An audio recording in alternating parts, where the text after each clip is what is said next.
अस्सलामुअलैकुम नाज़रीन, आप देख रहे हैं फिफ्थ अंपायर। मैं हूं यासिर रशीद और मेरे साथ हैं साबिक कप्तान लेजेंड आमिर सोहेल साहब।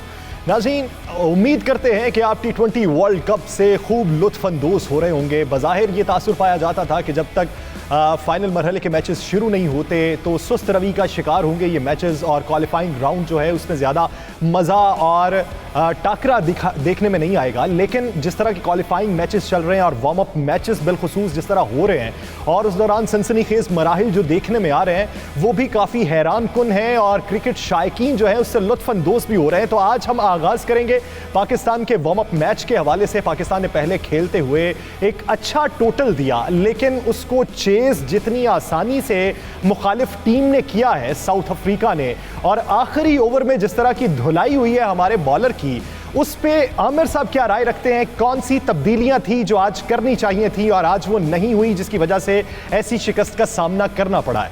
आमिर भाई, आज के अगर पाकिस्तान के मैच को देखें, एक अच्छा टोटल दिया आपने, 185 का हिंसा स्कोर बोर्ड पे सजाना, 186 को चेज करना आसान हदफ नहीं था।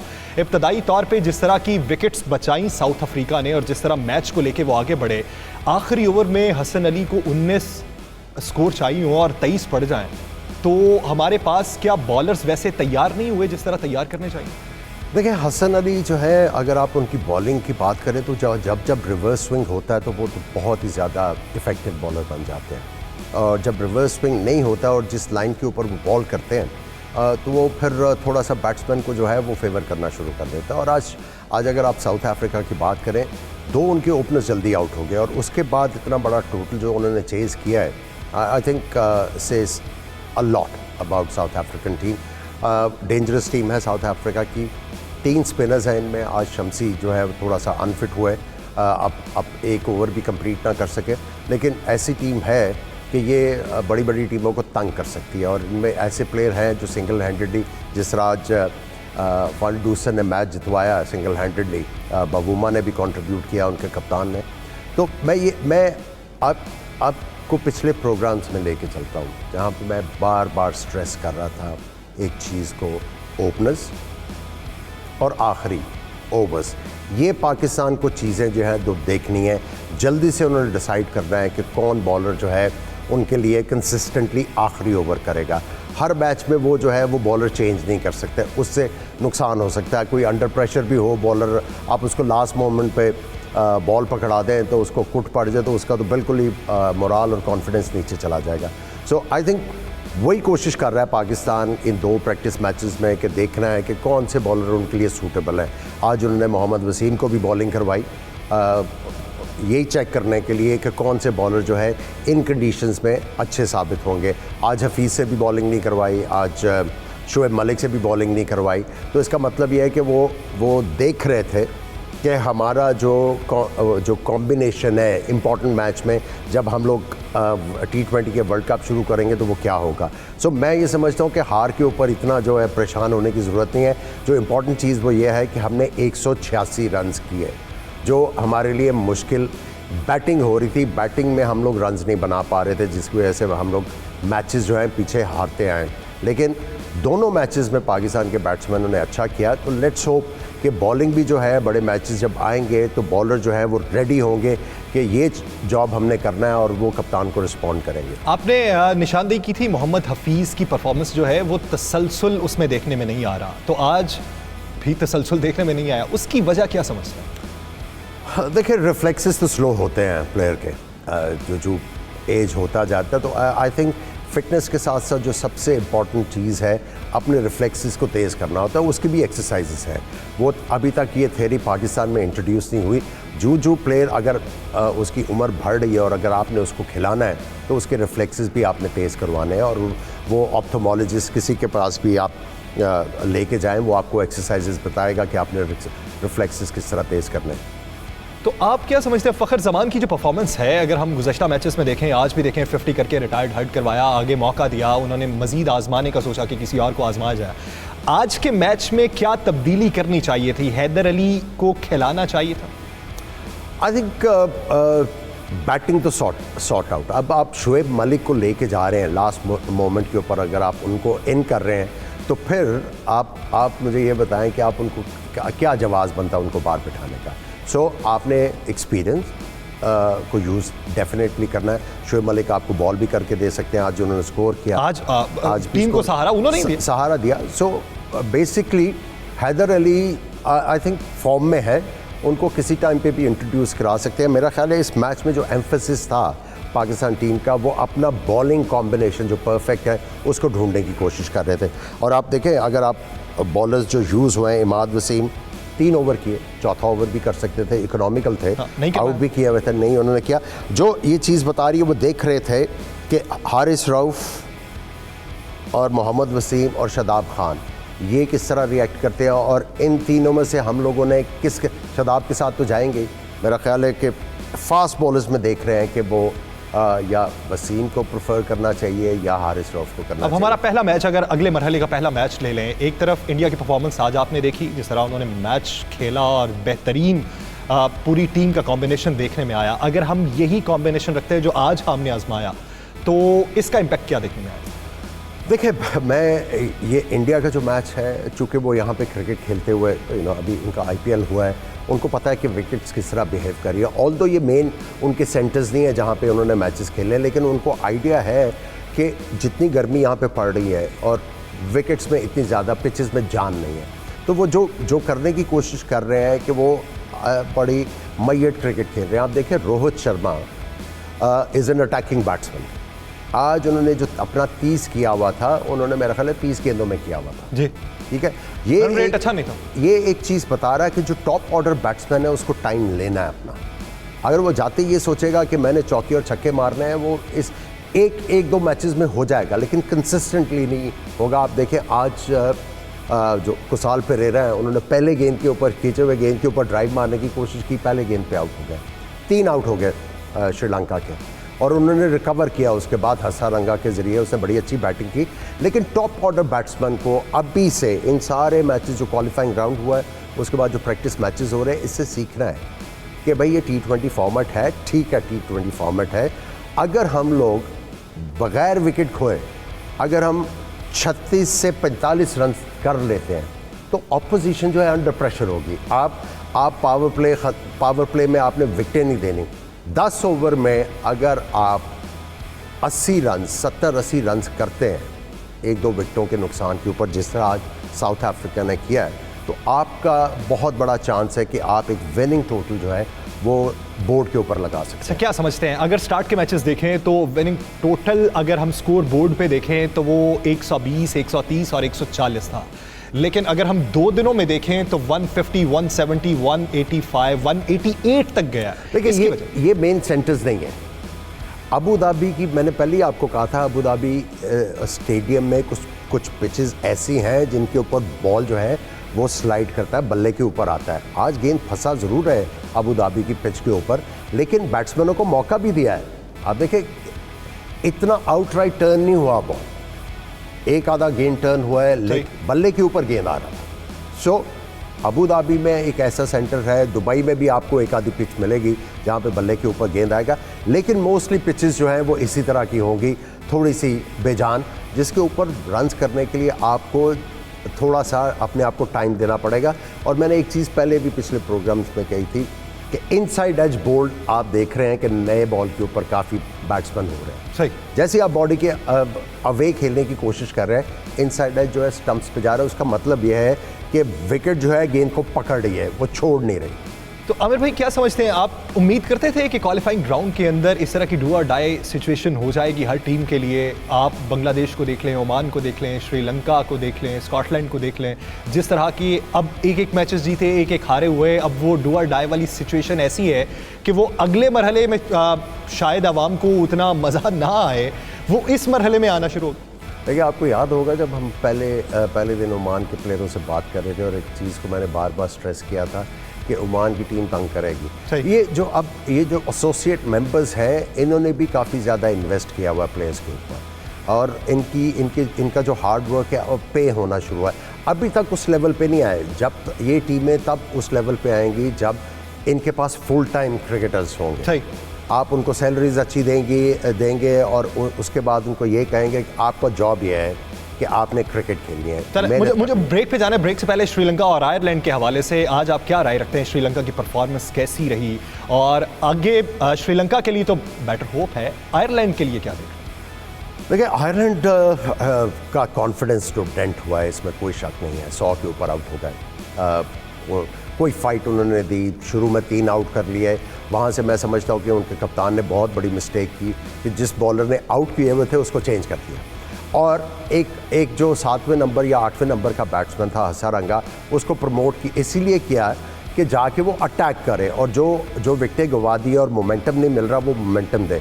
वहाँ पे इनएक्सपीरियंस कप्तान थे। अगर अपने लेफ्ट आर्म फास्ट बॉलर जो जिनका नाम लिटिल था उसके साथ चलते रहते तो हो सकता है वहाँ पे विकेट मिलती तो नतीजा कुछ और होता। 3 आउट हुए हो और वहाँ से इतना बड़ा comeback, hats off to Sri Lanka. तो आप क्या समझते हैं कि जो अगला मैच है श्रीलंका का नीदरलैंड के साथ, उसमें मॉरल कितना हाई है? अब तो नहीं पकड़ाई देंगे, अब तो देखें कि टीम में कॉन्फिडेंस आना शुरू हो जाएगा। अब जो टॉप ऑर्डर बैट्समैन है वो भी सोचेंगे कि यार अगर हम लोग अच्छा स्टार्ट दे गए तो फिर तो हमारी टीम पकड़ाई नहीं देगी। और देखिए उनके जो स्पिनर्स हैं इन पिचेस के ऊपर मोस्ट सूटेड बॉलिंग अटैक है। 2 बॉलर जो है उनके 145 से ज़्यादा की पेस से बॉल कर रहे हैं। उसके बाद उनका एक बॉलर है करुणा रत्ने जो गेंद को स्विंग कर रहा है और उसके बाद ये 2 स्पिनर भी हैं जी, वो तजुर्बाकार भी है। तो उनका बॉलिंग अटैक बहुत ज़बरदस्त है। सिर्फ टॉप ऑर्डर बैट्समैनों को उन्होंने थोड़ा सा उनका माइंडसेट अलाइन करना और उसके बाद ये कंडीशंस है, ये टीम खतरनाक होगी। एक आखिरी सवाल ब्रेक पे जाने से पहले, क्या समझते हैं कि आने वाले दिनों में अब जो अगले मैचेस हैं उसमें टोटल कितना देख रहे हैं, कितना हाई हो सकता है? और मजीद इन पिचेस को देखते हो आप, मैचेस वार्म अप मैचेस भी आप खेल रहे हैं, क्वालिफाइंग मैचेस, इतना तो आपको आइडिया हो ही जाता है। देखिए कल वाले मैच में मैं समझता हूँ जिस तरह पिछले मैच में 4 फास्ट बॉलर्स खिलाए ओमान ने, मेरा ख्याल है कि वो उनके लिए काम नहीं किया, शायद तो दूसरी थिंकिंग के साथ जाए क्योंकि दूसरी टीम के पास भी अच्छे फास्ट बॉलर हैं, मीडियम पेसर्स हैं, वो भी गेंद को घुमा रहे हैं। तो मैं ये समझता हूँ कि इस टूर्नामेंट में 165 170 जो है वो बहुत ही फाइटिंग टोटल होगा। 165 और 170 depending on the pitch, her centre पे नहीं, हर पिच पे नहीं और हर सेंटर पे नहीं, डिपेंड करता है पिच के ऊपर कि वो पिच कैसी है। 165 और 170 जो है वो एक अच्छा टारगेट हो सकता है। तो नाज़रीन, ब्रेक के बाद हमें ज्वाइन करेंगे आतर अली खान साहब, उनसे भी बात करेंगे, उनका भी तज्जिया लेंगे और वो क्या समझते हैं कि बांग्लादेश इस वक्त कैसा परफॉर्म कर रहा है। तो कहीं नहीं जाइएगा, स्टे विद अस।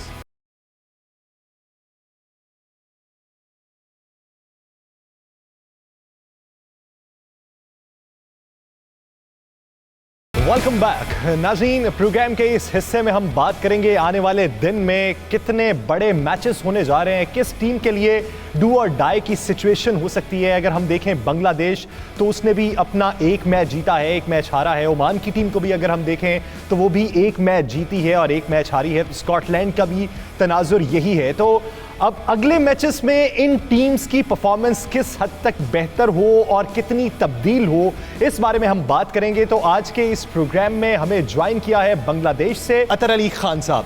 अतर साहब, बहुत शुक्रिया आपके वक्त का, उम्मीद करते हैं बखैर आफियत होंगे। अतर भाई, पहला सवाल ये है, क्या समझते हैं बांग्लादेश की टीम एक वक्त में दुनिया की बड़ी क्रिकेट टीम्स इंडिया हो गई, ऑस्ट्रेलिया हो गई, नाकों चने चबवाए हैं और इस वक्त मौजूदा हालात में क्वालिफाइंग राउंड में डू और डाई की सिचुएशन में है। क्या समझते हैं कौन सी गलतियां हुई जिसकी वजह से अभी क्वालिफाइंग राउंड में अपना मैच खेलना पड़ रहा है? Yeah, thanks for bringing me in the show. I think in a T20 format, it's such a short format of the game. They just had a bad day at the office when they played their first game against Scotland, and I think they have recovered well to win against Oman, and I'm hopeful that they will go and win quite easily, inshallah, against Papua New Guinea.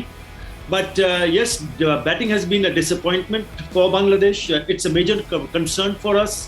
But having said that, if you look at that victory against Oman, we made one change in Mohammad Naeem Sheikh, which was a very good call from the selectors and the team management. I thought he should have played the first match also. So he got 64 in 50 deliveries. Shakib is a class act, he got 42. And they managed to score 153, which in that ground, in Oman Cricket Academy, it's a decent total because the outfield is quite slow. So the ball does not travel quickly to the boundary. So 153 is something around in any other ground is 175, 180 plus. At the same time, our bowlers have started to bowl really well. Mustafizur picked up 4 wickets. Spinners, Shakib especially, and Mahdi Hassan has been outstanding with the ball. So has been Mohammad Saifuddin. They're getting it together. So they had a bad day at the office in the first match. They've recovered well. It's a very good relief for Bangladesh to go and win that must-win match against Oman. And inshallah, we will qualify, and inshallah, we will win against Papua New Guinea, and hope we can get better and better as the team progresses. Yeah, Athar, you mentioned that your team is gaining momentum and your main players are coming to the fore, but you're still not out of the woods because it's still anybody's slot. If Oman wins convincingly against Scotland, and if you don't better your run rate, then still danger is there for you to be ousted. So you have to win with a huge margin. I think if you look at the net run rate, it's not much of a big difference. But if you go on and win, I think the major concern for Bangladesh right now is not to think about what Oman and Scotland is going to do. What is important for Bangladesh is that they must win against Papua New Guinea and win in a convincing style, which they are more than capable of. And if they can do that, then because we play the first match, tomorrow is our first match. We play Papua New Guinea in a day game which starts at 2 o'clock local time, Oman time, and then we go and see what happens in the next match. So first thing first, I think no doubt Oman के साथ जो match था उसमें come back किया team ने और team ऊपर आई है, लेकिन अगर आप ये देखें कि इब्तदाई तौर पे जो फील्डिंग थी वो काफ़ी कंफ्यूज दिखाई दी, आसान कैचेस ड्रॉप कर दिए गए, बाद में फील्डिंग का मायार थोड़ा सा बेहतर किया, तो इब्तदाई तौर पे क्या आप ये समझते हैं कि इस वक्त अंडर प्रेशर है बांग्लादेश की team? I think they were under pressure in that particular match against Oman. And when you mentioned about fielding lapses and drop catches, it was not only Bangladesh players dropped the catches. There were 3 drop catches from the Oman players. I think they're not just getting used to these lights. Once the ball is in the air, it's difficult to judge how to judge it, get underneath it and try to grab it. So both team players dropped catches. Yes, it's a concern. Your fielding has to be spot on. They're very good in the field. In the past, they have set very high standard in the field. It's just a one bad game, and we really don't want to talk about a bad game. We talk about we want to stay a little bit more positive. We want to think that yes, we will qualify, and we would like to go and surprise people in the Super 12 if we do qualify. Because don't be surprised that if we go and win against some stronger opposition. That's what my belief is, and that's exactly what Bangladesh belief is also. Okay, Athar, in the previous outing, Mahmoodullah actually opted to bat first. Right. And you consider there's a due factor over there. That was a brave decision. But at the same time, it tells me that he has more confidence in his bowling rather than batting. Yeah, I mean, batting has been a major concern because remember, don't forget that we recently played against Australia and New Zealand at home, and we won a historic series against both the teams. It was a low scoring affair in a turning track, so the batsmen were not being able to score runs. But as I said, I think it's just a matter of time. It's a matter of time when you start seeing people getting set and getting among the runs. It's a 20-over format, Aamir Sohail, you remember that, because you don't have a lot of overs to play with. So you don't expect everybody and anybody score runs. The ones who get set should continue to bat and bat for a longer period of time. I think the top 4 or maybe 5 batsmen need to shoulder the responsibility to ensure that they play all 20 overs. And out of those 5, maybe 1 or 2 should go and get a 50, a quick fire, 50, 60. That will ensure a decent total on the board, no matter whether you're batting first or chasing. Yes, it's getting better, but I'm hoping that they will start to play even better cricket and a better brand of cricket in all departments of the game. Okay, Athar, you were an opener in your playing days, and you were a conventional opener. You had a very typical mindset to see the new ball off. What advice are you going to give to Litton Das? Because we saw him in 2 outings. He doesn't give himself a chance. He just jumps out of the crease, even without deciphering what the bowler is looking to do. Yeah, good question. I mean, I've been asked about this from quite a lot of people. I think the advice that I have already, I would like to give to Litton Das is to take some time. He's an opener. and there is a bit of movement available. We saw what Omani pace bowlers did. We saw what Scotland pace bowler did with the new ball. We saw what Bangladesh new ball bowlers did with the new ball. So it's important to take a little bit time. I think the best advice from me to him is to take a single, go to the non-striker end whenever he gets a chance. And when he does get set, but he's a free-flowing batsman. He's a lovely batsman to watch. When on song, he's such a pretty batsman to see, because it's a pure sheer timing of a good cricket, really good timer of a cricket ball. So once he gets set and once he starts to take singles, it just will calm him down. Now, you being an opener as well, if it's difficult in the middle for any of the openers, I would like to go and take a single and go to the other end and see what the other batsman is doing. And when I get an opportunity, I will play and I will look to rotate the strike instead of looking to play big shot. That's exactly what you mentioned in your question, that he's trying to play too many shots and he's trying to play too many. One last question before I let you go, Athar. Thank you for your time. Has your vinyl LPs collection accumulated as yet, or still there? It's getting better and bigger, alhamdulillah, and thanks to you. You're the one who got me into vinyls, and it's not only me, my son, who's also seriously into vinyls, and he's actually now overseas and collecting vinyls for me. So it's getting better. Thanks. Thank you, Athar, for your time, and we'll keep on troubling you throughout this T20 World Cup. No worries. Thank you, Aamir. Best wishes for Bangladesh. Thank you. बहुत में अटल अली खान साहब के, उन्होंने 92 news के platform को अपना वक्त दिया। आमिर भाई, आगे बढ़ते हैं और बात कर लेते हैं नमीबिया और नीदरलैंड का जो पहला मैच था। आपने जिस तरह कल खबर दी, टिप ऑफ द डे सच्ची साबित हुई। हालांकि आज के आगाज़ पे अगर देखा जाए तो नीदरलैंड की टीम जो थी वो फेवरेट में थी, लेकिन नमीबिया की जानिब से बेहतरीन बल्लेबाजी का जो डेविड वीज़े की जानिब से मुजाहरा किया गया। क्या समझते हैं कि 10 ओवर्स में आप 60-65 के रन्स पे हों और बकिया 10 ओवर्स में आप पूरा मैच ही अपने नाम कर दें और 165 का हदफ भी? देखिए, यहाँ पे जो कंडीशंस डिमांड कर रही हैं, आप देखिए कि टॉप ऑर्डर बैट्समैन स्ट्रगल कर रहे हैं। तो वो समझ रहे हैं कि हम अंदर जाएंगे और जाते ही जो है वो बॉल बल्ले के ऊपर आना शुरू हो जाएगा और फायरवर्क्स होने शुरू हो जाएंगे। नहीं, यहाँ पे थोड़ा सा आपने टाइम देना है। यहाँ पे गेंद जो है विकेट में फंस रहा है। अगर आप कूकाबुरा की बॉल की बात करते हैं तो जो सीम है वो थोड़ी सी वो प्रोनाउंस होती है, ऊंची होती है, वो फंसती है। जब नया बॉल स्पेशली कूकाबुरा का वो फंसता है, उसमें फिर आपको एज ए बैट्समैन आपको बड़ा लेट गेंद खेलना पड़ता है। अभी तक सारे बैट्समैन जो ओपनर्स हैं, एक आधे के अलावा, जिस तरह आज निशांका खेले हैं, 3 श्रीलंका के जब आउट हुए थे, निशांका ने कितनी ज़बरदस्त बैटिंग की, आराम से खेलते रहे। दूसरी तरफ हसरंगा बॉलर्स को टेक ऑन करते रहे, लेकिन वो 40 रन तक आराम से अपनी टीम को एक सेफ्टी जोन में लेके गए। उसके बाद उन्होंने स्कोर किया। सो आई थिंक जो नमीबिया ने अच्छा किया वो ये था कि शुरू में विकेटें उनकी गिरी, अटैक आके किया, बीच में आके उन्होंने थोड़ा सा जो है इनिंग्स को आगे बढ़ाने की कोशिश की आराम से।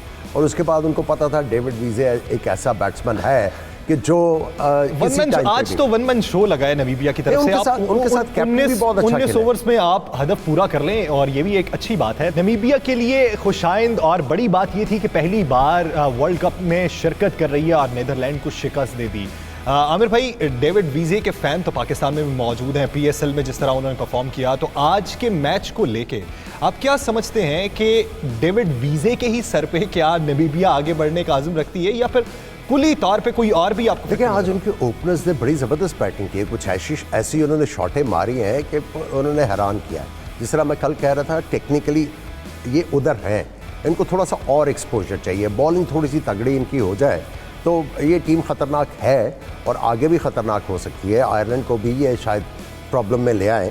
इनके कप्तान ग्राहम जो थे, उन्होंने बहुत ज़बरदस्त बैटिंग की है रस्मस में। जी, उन्होंने 22 गेंदों पे जो 32 किया, उसने भी बहुत ज़्यादा फ़र्क डाला। डेविड वीज़ा को इनकरेजमेंट दी कि ये खड़ा बंदा, मैं ज़रा अटैक करूं। और जो छक्का उन्होंने भी मारा उनके कप्तान ने, वो भी आउटस्टैंडिंग स्ट्रोक थी। उस छक्के की वजह से डेविड वीज़ा ने डिसाइड किया कि हाँ, मेरे भी लग सकते हैं। और उसके बाद दोनों ने बहुत अच्छा कॉम्प्लीमेंट किया और अपनी टीम को आराम से मैच जितवाया। नाज़रीन, ब्रेक पे जाना है, ब्रेक के बाद बात करेंगे कल के मैचेस के हवाले से और आवाम के सवालात भी लेंगे और उसके जवाब भी देखेंगे। कहीं नहीं जाइएगा, स्टे विद अस।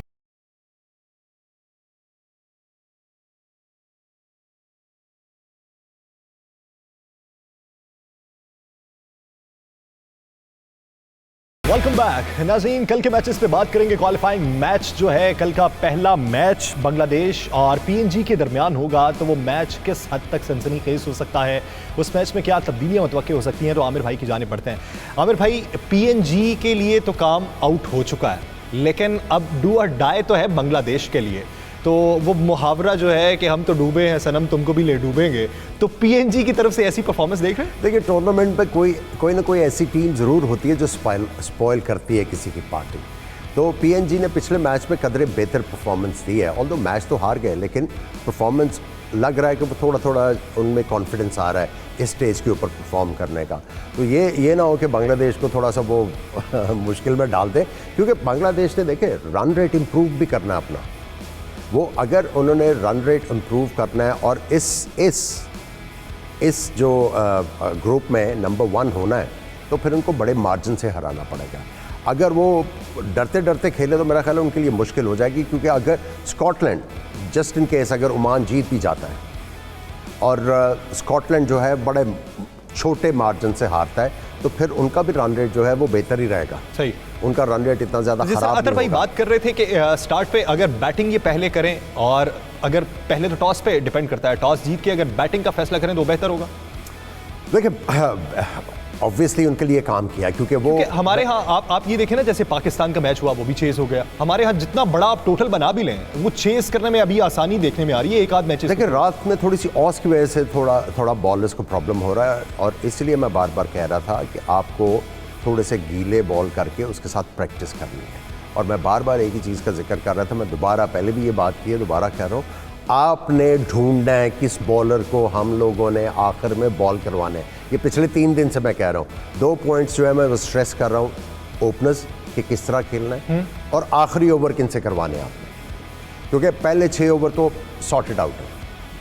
आखिरी जो है वो वहाँ पे आप आके प्रॉब्लम होगी, क्योंकि शादाब खान इतनी अच्छी बॉलिंग नहीं कर रहे हैं। सो यू नीड समबडी कि जो आके आखिर में आपको इकोनॉमिकल ओवर करके दे। हम बिल्कुल उस बात कर रहे थे बांग्लादेश पे, शकीब और महमूदुल्लाह, उन दोनों से क्या उम्मीद है? कितने की प्लेयर हैं ये? अगर पिछली परफॉर्मेंस देखें तो अभी हालिया जो मैच है ये कितना अंडर प्रेशर हो सकता है? देखिए, प्रेशर इसमें एज सच इतना ज़्यादा नहीं होगा। इस पर प्रेशर ये होगा कि वो किस मार्जिन के साथ सोच रहे हैं इनको हराने का, उसमें वो अपने आप को चैलेंज करेंगे। और बैटिंग मेरा ख्याल है महमूदुल्लाह ने ऑलरेडी जो है वो स्टेट तो कर दिया, उनको ज़्यादा कॉन्फिडेंस अपनी बॉलिंग के ऊपर है as opposed to his batting.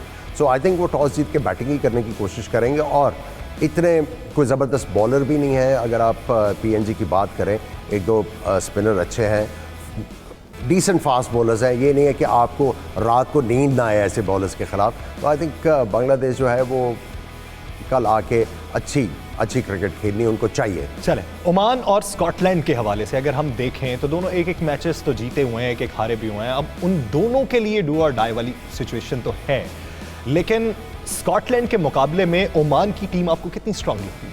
देखिए, स्कॉटलैंड अगर जीतती है तो वो ग्रुप को लीड करेंगे जी, और अगर ओमान की टीम जीतती है तो उनका नेट रन रेट जो है ऑलरेडी स्कॉटलैंड से ज़्यादा है। सही। सो डेफिनेटली अगर ओमान जीतता है तो दे विल बी थ्रू, इसमें कोई शक नहीं है। और फिर वो नेट रन रेट पे आ जाएगा बांग्लादेश और इनका स्कॉटलैंड का। कल के मैच में जतिंदर और आकिब अगर टिक जाते हैं तो कितना टोटल आप देख रहे हैं? अगर ये टिक जाते हैं, इनमें सकत है, इनको आइडिया है कि इनकी ग्राउंड के ऊपर किस तरह चीज़ें करनी है। पिछले मैच में मेरा ख्याल है कि इन्होंने एक चीज़ रियलाइज़ नहीं की, वो ये थी कि डेस्परेट थे जीत के लिए, which is a good thing. लेकिन कई दफ़ा आपको जो है वो हैंग बैक करना पड़ जाता है, और कई आप कहते हैं ओके अगर हम जीत नहीं पा रहे तो हमने जो डेफिसिट है हार का उसको कम करना है, क्योंकि आपने जब सिचुएशन देखनी है उसमें ये भी देखना है कि ये सारा कुछ अब आ रहा है नेट रन रेट के ऊपर। सो अगर वो अपना वहाँ पे ले जाते तो उनके लिए और ज़्यादा आसानी हो जाती है। लेकिन इनमें अहलियत है कि ये स्कॉटलैंड को हरा सकते हैं और मार्जिन के साथ हरा सकते हैं, और इनकी अगर लगनी शुरू हो गई तो फिर रुकेंगे नहीं। आप ये देखें कि ओमान की टीम के अंदर बेशतर खिलाड़ी हैं वो हिटर ही हैं। अच्छा, वो इस तरीके से हैं कि 5वें खिलाड़ी जब खेल रहे थे वो जिस शॉट पे आउट हुए हैं, 3 बार एक ही शॉट को ट्राई किया, उसी पे वो आउट हुए। अगले खिलाड़ी आए, फिर से उन्होंने वैसे ही शॉट खेलने की कोशिश की। तो ये हिटर होना ये कितना नुकसानदेह हो सकता है? आई थिंक वो चूंकि 2-3 इकट्ठी विकेटें गिर गई, रन रेट एकदम से जंप कर गया, तो वो डेस्परेशन में आके खेल रहे थे। जिस तरह मैंने पहले कहा कि इनको थोड़ा सा होल्ड बैक कर जाना चाहिए था कि टारगेट के करीब पहुंचने की कोशिश करते। उन्होंने यही कोशिश की, उनका बिलीव था कि नहीं हम जीत सकते हैं, they were very rigid about it, इसीलिए वो बड़े मार्जिन से हार गए। लेकिन जिस तरह मैंने पहले कहा कि ये अपसेट कर सकते हैं। एक आखिरी सवाल क्वेश्चन एंड आंसर सेगमेंट की तरफ बढ़ने से पहले, जीशान से क्या उम्मीद है? जीशान पिछले मैच में थोड़ा सा मुझे डरा हुआ बॉलर लगा। वो लेफ्ट हैंडेड बैट्समैन के आगे थोड़ा सा ना रिलक्टेंट मुझे बॉलर लगा। हालांकि उसका बॉल जो है, जब वो राउंड द स्टंप्स बॉल करते हैं तो उनका एंगल के साथ लेफ्ट हैंडर को गेंद बाहर जाता है। उन्होंने कल 2 ओवर किया। मैं समझता हूँ उनको अपने आप को खुद कॉन्फिडेंस देना चाहिए एज ए कैप्टन कि नहीं, इस पिच के ऊपर अगर खब्बे बैट्समैन भी हैं तो मैं जो है उनको तंग कर सकता हूँ। अगर वो 2 ओवर और कर ले तो मेरा ख्याल है चीज़ें थोड़ी सी मुख्तलिफ होती ओमान के लिए। यानी आपका होम ग्राउंड हो तो आप अगले को नचा भी सकते हैं, आप बेहतरीन तरीके से पूरा एतमादी के साथ मैदान में उतरे तो बेहतरीन भी आप परफॉर्म कर सकते हैं। तो नाज़रीन, बढ़ेंगे अपने अगले सेगमेंट की जानिब। अवाम के सवालात लेते हैं कि अवाम के सवाल क्या हैं, और कल के जो सवाल के विनर हैं उनका नाम है राना हामिद, उनका ताल्लुक है लाहौर से।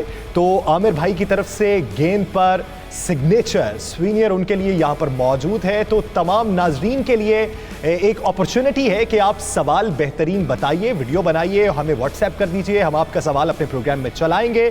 और बेहतरीन सवाल करने वाले को 92 न्यूज़ के 5th अंपायर के प्लेटफॉर्म से एक गेंद दिया जाएगा जिसके ऊपर ऑटोग्राफ होगा साबिक कप्तान आमिर सोहेल साहब का। तो नाज़रीन, आज के सवालात की तरफ बढ़ते हैं कि आज के सवाल अवाम की तरफ से हमें क्या मौसूल है, तो मुलाहिजा करते हैं।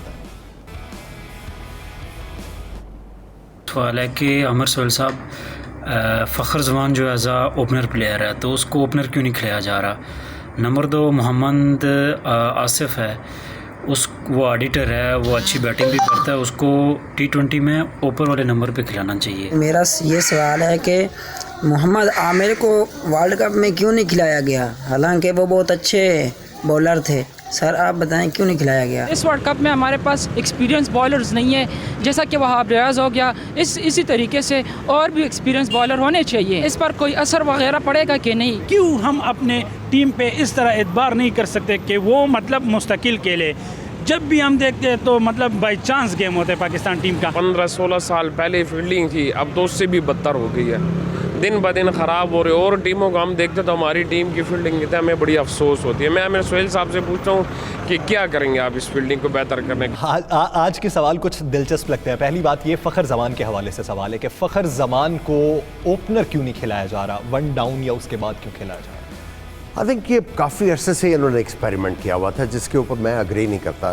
क्योंकि आपके पहले तो आपके पास ओपनर नहीं थे, तो ठीक है कि आप नीचे से किसी प्लेयर को जो फास्ट बॉलर को अच्छा खेलता है उसको ऊपर ले आए, लेकिन जब आपके पास इतने वाफिर मकदार में ओपनर्स हैं तो आप उनको ग्रूम क्यों नहीं करते? आप उनको बार बार ड्रॉप क्यों कर देते? और जो ओपनर्स नहीं है उनको आप ओपन करा दी।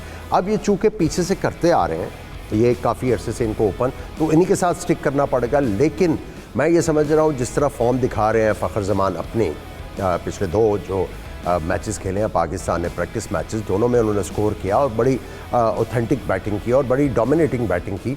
तो आई थिंक कहीं ना कहीं ये सोच रहे होंगे कि रिजवान अगर नहीं कर रहा तो वाई नॉट रिजवान को थोड़ा सा नीचे ले आया जाए और फ़खर के साथ ओपन की जाए।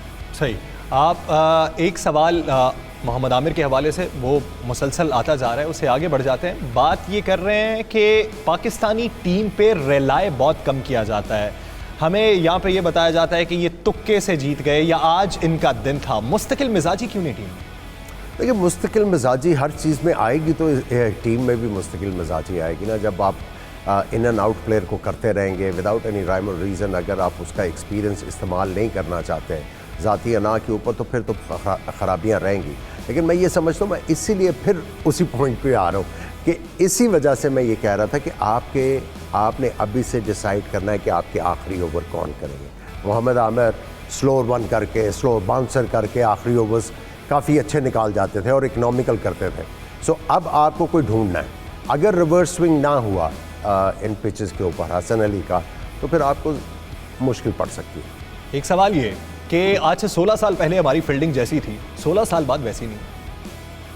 16 साल पहले फील्डिंग जैसी थी, 16 साल बाद वैसी नहीं है। उसकी वजह क्या नजर आ रही है? देखिए, ये तो एम्फेसिस है ना, आपने एम्फेसिस डालना ना कि गेम के कौन कौन से फॉसेट्स जो हैं वो इम्पॉर्टेंट है। देखिए, जो भी कोच आता है, जो भी मिसबा भी था, उससे पहले मिकी आर्थर भी था, वो आके नारा लगा देता फिटनेस का। वो हमने इनको कुश्ती करवानी है या हमने इनको ओलंपिक्स में भेजना है। आपने जो चीज़ें इंप्रूव करानी है उसके साथ, अगर फील्डिंग भी इंप्रूव करनी है, बैटिंग भी इंप्रूव करनी है, सही, तो प्लेयर को खुद अंदाज़ा होगा उसका फिटनेस का लेवल क्या है। सही। सो आई थिंक ये एक मेरा ख्याल है कल्चर क्रिएट करने की ज़रूरत है पाकिस्तान में कि नहीं, फील्डिंग बहुत ज़रूरी है। आज के हमारे सेगमेंट के जो विनर हैं वो राना हामिद हैं। आखिरी सवाल कल टिप ऑफ द डे के हवाले से, बांग्लादेश PNG। बांग्लादेश और Oman Scotland. I have a feeling Oman और PNG कल के हवाले से विनर हो सकते हैं। हमारी कल की जो टिप थी वो सही साबित हुई है और आज वैसे ही नताइज देखने को मिलेंगे। तो नाज़रीन, कल मिलेंगे इसी प्लेटफॉर्म पे इसी वक्त 11:03 पर 5th अंपायर आमिर सोहेल के साथ। आज दीजिए इजाज़त, अल्लाह ने के बाद।